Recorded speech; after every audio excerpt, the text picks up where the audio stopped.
पवन जी, actual में जितने भी फेसबुकिये हैं और जितने भी यूट्यूबर हैं, ये यथार्थ की बातें नहीं करते हैं। मैं क्षमा चाहता हूं, मैं आपसे छोटा हूं, लेकिन कभी कभी छोटे भी सही बात बोल देते हैं। और आपने जितनी भी बातें बोली उसमें यथार्थ कहीं भी नहीं है। पहली बात तो आपने अभी माइक लेते ही ये कहा कि खाटू में कला भवन में आप कीर्तन करते हो, एक जगह कम से कम और करना चाहिए। मुझे ये बताइए कि मैं किसको पकड़ूं और किसको बिसराऊं? क्यों मनीष को? क्यों मनीष? वाई मनीष? मनीष 1.5 साल से कीर्तन कर रहा है, मनीष मेरे लिए प्यारा है। और इशार का कोई अगर मंडल का कोई बंदा कर रहा है तो वो मेरे लिए खा रहा है, कोई बंबई वाला कर रहा है तो वो मेरे लिए खा रहा है, कोई दिल्ली वाला कर रहा है तो मेरे लिए खा रहा है। मनीष क्यों? यहां पर आपका स्वार्थ आ गया, यहां पर तो आपका स्वार्थ आ गया। खाटू में तो हर धर्मशाला में कीर्तन होता है, फिर मैं एक कीर्तन और क्यों करूं? किसके लिए? किसके लिए? हमारी कोई जिंदगी नहीं है। हम क्या आपके जो यूट्यूबर पे जो सोचते हैं, जो लाइव आकर जो मन में आया बक देते हैं, बोल देते हैं, उनके लिए हम हैं क्या? उनके लिए नहीं है हम। हमारी जिंदगी जिस दिन खंगाल लोगे उस दिन पांव के नीचे से जमीन निकल जाएगी आपकी। जिस दिन एक कलाकार की जमीन की जिंदगी क्या है, आपको लगता सिर्फ 2 घंटे आकर मोटा मोटा लिफाफा लेकर चले गए? आपको पता होना चाहिए उनका कोई परिवार नहीं है, आपको उनको पता होना चाहिए उनकी कोई खुशी नहीं है, उनका कोई गम नहीं है। You must know about that. और आपको बता दूं, इसमें क्रेडिट आपका नहीं है। आज 1 अक्टूबर को कीर्तन यदि हुआ है, वैसे तो आप लोग सबको ही बोल देते हो, फिर मत बोला करो बाबा के मंदिर में जाकर कि बाबा आपके कराए से जब आप चाहते हो वो होता है, जब तक आप नहीं चाहते कोई काम नहीं होता। मत बोला करो बाबा के मंदिर में जाकर ये बात। 3 साल हो गए, अरे 3 साल का 30 साल भी हो जाए, क्या फर्क पड़ता है?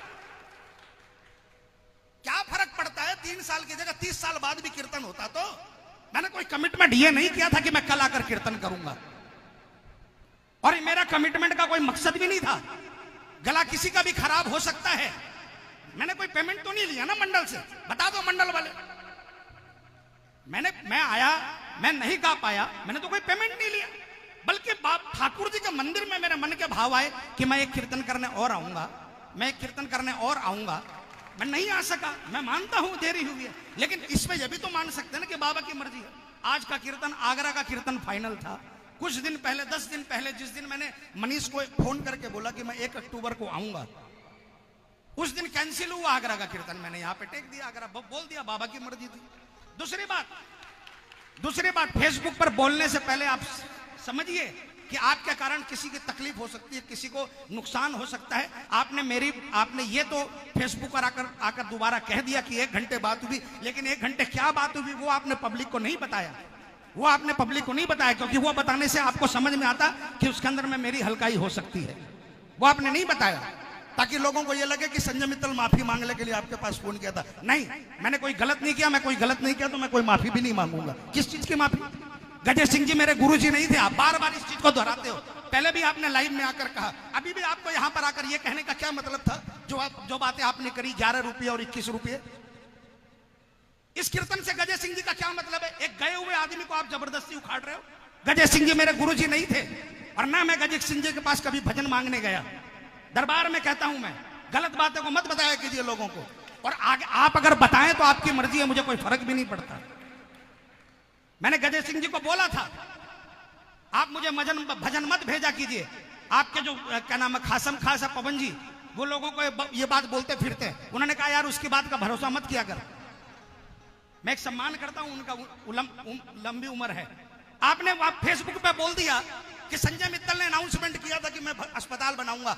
एक भी स्टेटमेंट अगर हिंदुस्तान के किसी भी, मेरा लिखावट में या मेरा वोकल में, वॉइस में, अगर स्टेटमेंट अगर आप मुझे प्रूव कर देंगे कि मैंने ये बात बोली कि मैं अस्पताल बनाऊंगा, मैं आजीवन कीर्तन फ्री करूंगा दुनिया में, कहीं भी कोई कीर्तन बुलाएगा तो। मैं आज महाराज जी हैं, मुझे बहुत तकलीफ है, मेरे परिवार को भी बहुत तकलीफ है आपकी इन बातों से। मेरे का परिवार नहीं है, मेरे बच्चे नहीं है, वो फेसबुक नहीं देखते। जो मन में आया उठा के आप फेसबुक में आकर, लाइव आकर जो मन में आया बोल दिया। आप साहित्य करते हैं, आपको यह अधिकार मिल गया कि आप नंदू जी की लेखनी पर उंगली उठा दे, आपको यह अधिकार मिल गया। साथी हमारा कौन बनेगा? यह भजन अगर एक लाइन बोली जाती है, हिंदुस्तान का बच्चा बच्चा पूरी लाइन गाता है, हम ना सुनेंगे, तुम ना सुनेंगे तो कौन सुनेगा?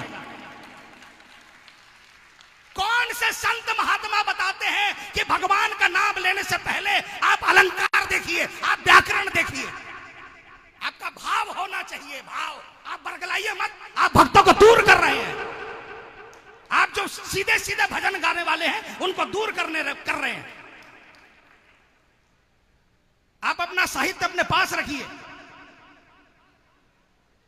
मैं नहीं बोलता, आपने कमिटमेंट किया था कि मैं अपने गुरुजी की कसम खाकर कहता हूं मैं कोई भी चीज के बारे में नहीं कहूंगा, लेकिन आपने उस बात को पलट दिया। आपने तुरंत उसमें लिखा कि सिर्फ और सिर्फ भजन, अपभ्रंश भजन, अपभ्रंश भजन। आप कैसे बोल सकते हैं कि भजन अपभ्रंश है? कैसे बोल सकते हैं? श्याम ने स्वीकार किया तब भर दे रे श्याम झोली भर दे, दुनिया गाती है। आप बोलते हैं वो अपभ्रंश है। आप बोलते हैं कि जो भजन बच्चे बच्चे की जुबान पर है, जो कीर्तनों के अंदर में नंदू जी को एक पहचान दिलाने वाला भजन, वो भर दे रे श्याम झोली झोली भर दे, वो अपभ्रंश है। दैट मीन्स हमारा बाबा अपभ्रंश भजन सुन रहा है।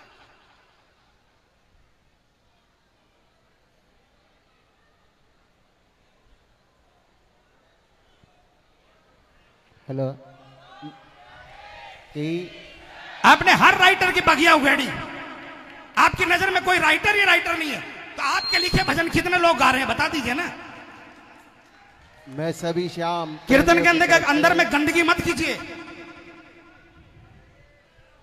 सभी भिवानी वासियों की तरफ से, श्याम भक्तों की तरफ से संजू भैया के दिल को ठेस पहुंची, उसके लिए बार बार माफी मांग रहे हैं। कृपया आप दिल पे ना लीजिए।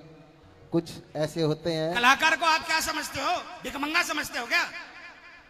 लिख देते हो फटाफट जो मर्जी आए कलाकार। आपके नौकर है कलाकार, जिसकी जो मर्जी आए कलाकार के बारे में बोल दिया। अरे भगवान है ना, बाबा है। महाराज जी मैं क्षमा चाहता हूं। देखिए मैं क्षमा चाहता हूं महाराज जी, अति कर दी इन लोगों ने अति कर दी। ये फेसबुक और क्या नाम है यूट्यूब का मिस यूज करके। मैं अभी भी ये बातें नहीं बोलता, मैं कुछ और बोलने जा रहा था। आप मुझे ज्ञान देंगे कि मैं 11 रुपया और 21 रुपया करूं मैं?